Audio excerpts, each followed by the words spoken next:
దేశం అభివృద్ధిలో ముఖ్యమైన పాత్ర పోషిస్తుంది.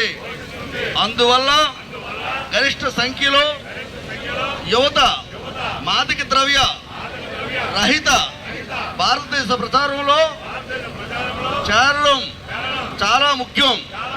దేశం యొక్క ఈ సవాలును స్వీకరిస్తూ ఈరోజు మనం నషాముక్త్ భారత్ అభియాన్ కింద ఐక్యమై సమాజం, కుటుంబం, స్నేహితులు మాత్రమే కాకుండా మనం కూడా మాదక ద్రవ్య రహితంగా ఉంటామని ప్రతిజ్ఞ చేస్తున్నాము. ఎందుకంటే మార్పు మనతోనే ప్రారంభం కావాలి. కాబట్టి మనందరం కలిసి మన జిల్లా, మన రాష్ట్రాన్ని మాదక ద్రవ్య రహితంగా మార్చడానికి దృఢమైన నిర్ణయం తీసుకుందాం. మాదక ద్రవ్య రహితంగా మార్చుకుందాం.